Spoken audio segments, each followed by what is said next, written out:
ಪಿತನ ಸುತನ ಮತ್ತು ಪವಿತ್ರಾತ್ಮರ ನಾಮದಲ್ಲಿ ಆಮೆನ್. ಕೆಂಪು ಸಮುದ್ರ ದಾಟುವಾಗ ದಾರಿ ಮಾಡಿದೆ, ವೈರಿಗಳ ಸೈನ್ಯವನ್ನು ನಾಶ ಮಾಡಿದೆ.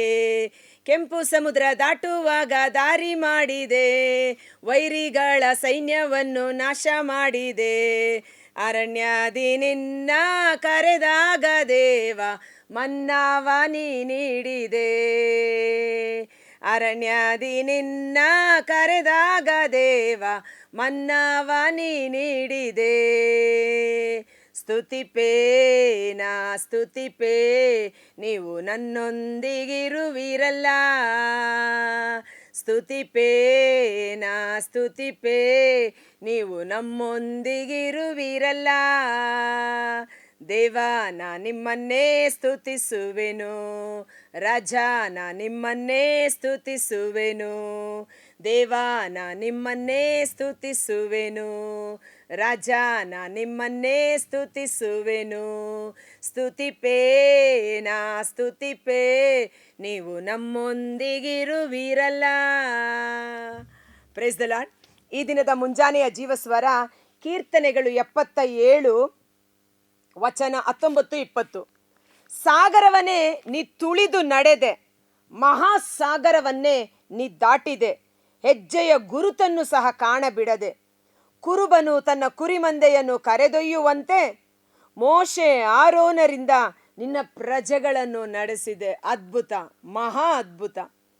ಇದೇ ವಾಕ್ಯ ಮೊಬೈಲಲ್ಲಿ ಈ ರೀತಿ ಹೇಳುತ್ತೆ, ನಿನ್ನ ಮಾರ್ಗವು ಸಮುದ್ರದಲ್ಲಿ ಇದೆ, ನಿನ್ನ ಹಾದಿಯು ಬಹಳ ನೀರುಗಳಲ್ಲಿ ಅಡಗಿದೆ, ನಿನ್ನ ಹೆಜ್ಜೆಗಳು ತಿಳಿಯಲ್ಪಡಲಿಲ್ಲ. ಮೋಶೆ ಆರೋನರ ಕೈಯಿಂದ ನಿನ್ನ ಜನರನ್ನು ಮಂದೆಯ ಹಾಗೆ ನಡೆಸಿದೆ ಎಂಬುದಾಗಿ. Price the lord. ಇವತ್ತು ಮನುಷ್ಯನ ಆಲೋಚನೆ, ಮನುಷ್ಯನ ಮಾರ್ಗ ದೇವರಿಗಿಂತ ವಿಭಿನ್ನವಾದುದು.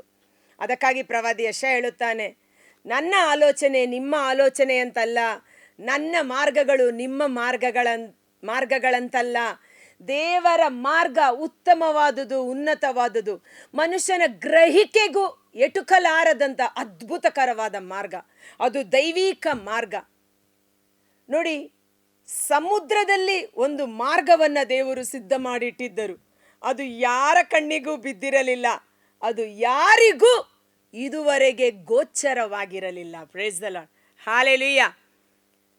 ಎಷ್ಟೋ ಮಂದಿ ಸಮುದ್ರದ ಬಳಿ ಹೋಗಿ ನಿಂತಿರಬಹುದು, ಆದರೆ ದೇವರಿಂದ ಆಯ್ಕೆ ಮಾಡಲ್ಪಟ್ಟ ಅಭಿಷಕ್ತನಿಗೂ ದೇವರ ಮಕ್ಕಳಿಗೂ ಸಮುದ್ರ ಇಬ್ಬಾಗವಾಗಿ ಒಣ ನೆಲದ ದಾರಿಯನ್ನ ಸೃಷ್ಟಿ ಮಾಡಿತು. ರಹಸ್ಯವಾಗಿದ್ದ ಮಾರ್ಗದಲ್ಲಿ ದೇವರು ಅವರನ್ನು ಸುರಕ್ಷಿತವಾಗಿ ಮುನ್ನಡೆಸಿಕೊಂಡು ಹೋದರು. ಅದೇ ಫರೋಹನ ಸೈನಿಕರು ಸಶಸ್ತ್ರಧಾರಿಗಳಾಗಿ ಕುದುರೆಗಳ ಮೇಲೆ ಶೂರತೆಯಿಂದ ಬಂದು ಆ ದಾರಿಯಲ್ಲಿ ನಡೆಯೋಣ ಎಂದು ಬಂದರು. ಆ ದಾರಿ ಇಸ್ರಾಯೇಲರಿಗೆ ಸಂಪೂರ್ಣವಾಗಿ ಮುಚ್ಚಲ್ಪಟ್ಟಿತು. ಅದಕ್ಕಾಗಿ ಪ್ರಭು ಯೇಸು ನುಡಿಯುತ್ತಾರೆ, ನಾನು ತೆರೆಯುವ ಬಾಗಿಲನ್ನು ಯಾರಿಂದಲೂ ಮುಚ್ಚಲು ಸಾಧ್ಯವಿಲ್ಲ, ನಾನು ಮುಚ್ಚಿದ ಬಾಗಿಲನ್ನು ಯಾರಿಂದಲೂ ತೆರೆಯಲು ಸಾಧ್ಯವಿಲ್ಲ. ನಿನ್ನ ಶಕ್ತಿ ಅಲ್ಪವೆಂದು ನನಗೆ ತಿಳಿದಿದೆ, ಆದರೂ ನೀನು ನನ್ನನ್ನೇ ಆಶ್ರಯಿಸಿಕೊಂಡಿರುವ ಕಾರಣ ನಿನಗಾಗಿ ನಾನೊಂದು ಬಾಗಿಲನ್ನು ತೆಗೆಯುತ್ತೇನೆ. Price the lord. ಇವತ್ತು ಮನುಷ್ಯನ ಆಲೋಚನೆ, ಉದಾಹರಣೆಗೆ ನೋಡಿ, ಪ್ರಾಪಂಚಿಕವಾದ ಒಂದು ಜ್ಞಾನ, ಒಂದು ತಿಂಗಳು ಪೂರ್ತಿ ದುಡಿದರೆ ಸಂಬಳ ಬರುತ್ತೆ, 5,000ದಲ್ಲಿ ಇದು ಮಾಡಬೇಕು, ಅದು ಮಾಡಬೇಕು, ಇದು ಮಾಡಬೇಕು ಅಂತ. ಆದರೆ ದೇವರ ಮಾರ್ಗ, ಮೀನಿನ ಬಾಯಿಯಿಂದ ಸಹ ಹಣ ಬರುವಂತೆ ಮಾಡುತ್ತಾರೆ. There is A miracle money, power, ದೇವರ ಶಕ್ತಿ. ಇದು ನಿಜಕ್ಕೂ ಅದ್ಭುತ. ನಾವು ತಿಳಿಯುತ್ತೇವೆ, ಈ ದಾರಿಯಿಂದ ನನಗೆ ಸಹಾಯ ಬರ್ಬೋದು, ಈ ದಾರಿಯಲ್ಲಿ ಹೋದರೆ ನನಗೆ ಸೂಕ್ತ. ಮನುಷ್ಯನ ಆಲೋಚನೆಯಂತೆ ಅವನು ತೆಗೆದುಕೊಳ್ಳುವ ಮಾರ್ಗ, ಅವನು ತೆಗೆದುಕೊಳ್ಳುವ ಆಲೋಚನೆ, ಯೋಜನೆ ವಿಭಿನ್ನವಾಗಿರಬಹುದು. ಆದರೆ ದೇವರ ರಹಸ್ಯವಾದ ಮಾರ್ಗವನ್ನು ದೇವರು ತನ್ನ ಮಕ್ಕಳಿಗೆ ಪ್ರಚುರಪಡಿಸುತ್ತಾರೆ. ಅದ್ಭುತಕರ. ಸಮುದ್ರದ ನೀರುಗಳ ಮಧ್ಯದಲ್ಲಿ ಒಣ ನೆಲವನ್ನು ಸೃಷ್ಟಿ ಮಾಡಿ ನಿನ್ನ ಜನರಿಗೆ ವಿಶೇಷವಾದ ಮಾರ್ಗವನ್ನು ನೀನು ತೋರಿಸಿದೆ. ನಿನ್ನ ಮಾರ್ಗದಲ್ಲಿ ಅವರನ್ನು ಮುನ್ನಡೆಸಿದೆ. ಬಹುಶಃ ಮೋಶೆ ಮತ್ತು ಇಸ್ರಾಯೇಲರು ಸಹ ಅಲ್ಲಿ ಕಂಗಾಲಾಗಿರಬಹುದು ಒಂದು ಕ್ಷಣ ಕಾಲ.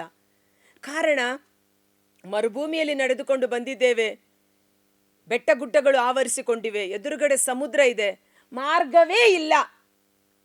ಮಾರ್ಗವೇ ಇಲ್ಲದಿದ್ದರೂ ನಿನಗಾಗಿ ದೇವರು ಮಾರ್ಗವನ್ನು ತೆರೆಯಲು ಶಕ್ತರಾಗಿದ್ದಾರೆ. ನೀನು ನಂಬಿದರೆ ಸಾಕು.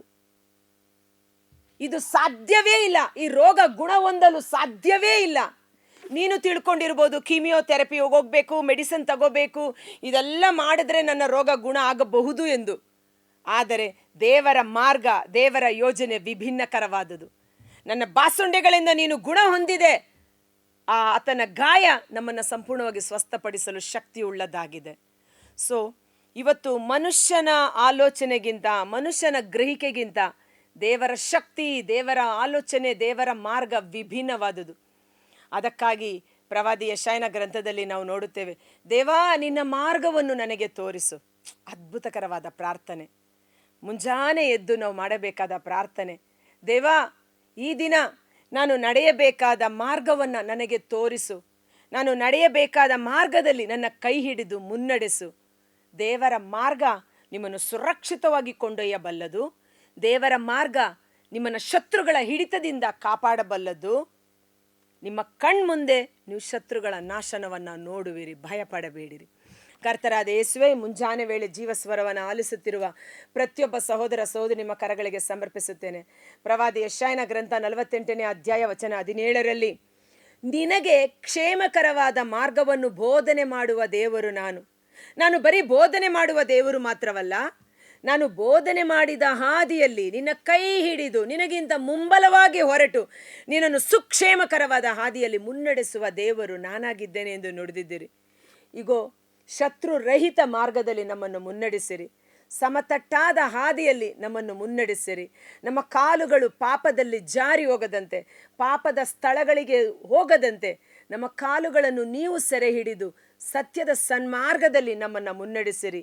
ದೈವಿಕ ಮಾರ್ಗದಲ್ಲಿ ಮುನ್ನಡೆದು ದೇವರ ಆಶೀರ್ವಾದಗಳನ್ನು ಪಡೆದುಕೊಳ್ಳಲು ಬೇಕಾದ ಅಭಿಷೇಕ ನಮ್ಮೊಬ್ಬೊಬ್ಬರಲ್ಲಿ ಕಾರ್ಯ ಮಾಡುವಂತೆ ಯೇಸುವಿನ ಅದ್ಭುತಕರವಾದ ನಾಮದಲ್ಲಿ ಪ್ರಾರ್ಥಿಸಿ ಬೇಡಿ ಹೊಂದಿಕೊಳ್ಳುತ್ತೇವೆ.